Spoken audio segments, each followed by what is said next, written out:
Local government autonomy's verdict was delivered by the Supreme Court on July 2024.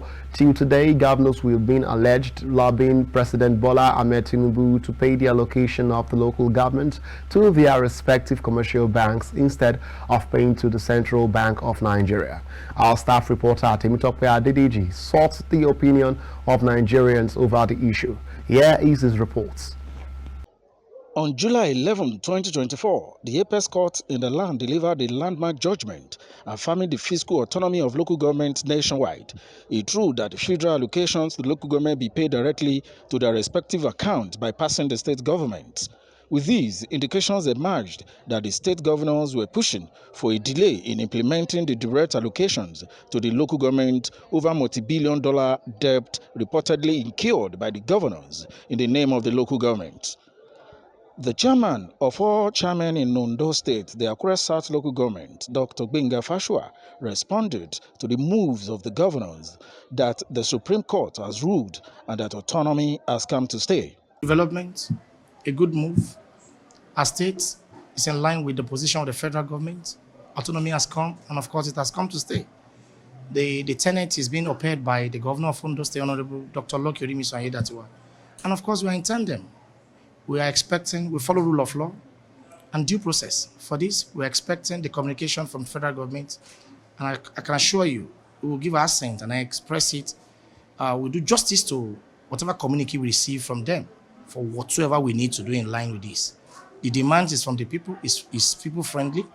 Of course, we will not be a clog in the wheel of progress for our people and for our community.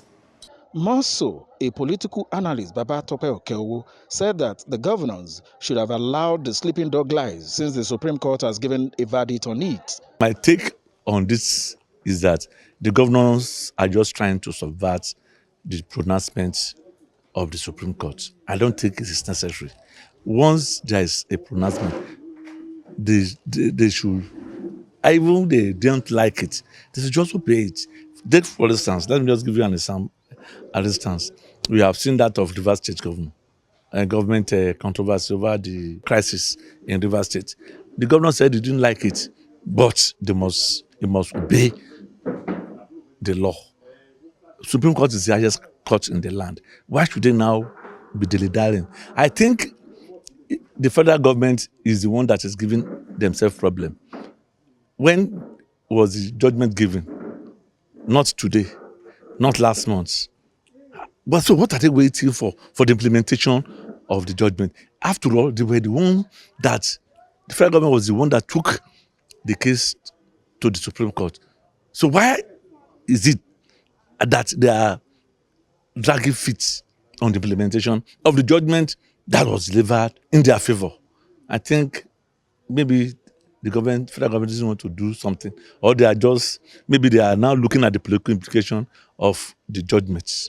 It would be recalled that the Apex Bank in February announced that it had begun profiling local government chairmen and signatories to the bank account of the 774 local governments as part of the process to implement financial autonomy. Bolu Oluesho, another analyst, said that the governors should allow local government to live so as to bring development to the grassroots. It's unfortunate that I'm wondering what the federal government is waiting for to implement this verdict of the Apex Court of the country. Are we saying that those local governments that we are talking about, that they don't have accounts which they operate for it to run the affairs of each local government? Is that what we are saying?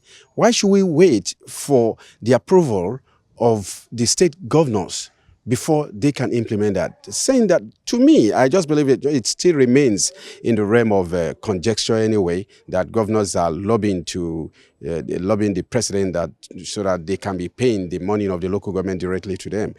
So why are they after the local government fund? Let local government collect the money belonging to local government. Then let state governors collect the one that belongs to the state governor, to the state government. So that is the way to go. So the president honestly will be working against his own decision, because it was through the instrumentality of the president, let me put it that way, through the Attorney General of the Federation, that they brought forth that the order to which was filed before the Apex Court, that is the Supreme Court, before that judgment was arrived at. So why would the president now backpedal on that decision that he had made earlier on, which after all, it took the legal process before it came to this, before this decision was taken by the Apex Court. So to me, the president shouldn't even listen to them at all. Let this thing be done, and let us see the local government start working. Let's see them work and let them see how this thing will have impact in the life of the people at the grassroots. On January 1, 2025, President Bola Ahmed Tinubu said his administration was not in battle with state government over the controversial local government autonomy, where he called for collaboration from the 32 state governors highlighting their crucial roles in grassroots development. From Akure, the Ondo State capital, Temitope Adedeji reporting for KAFTAN TV News.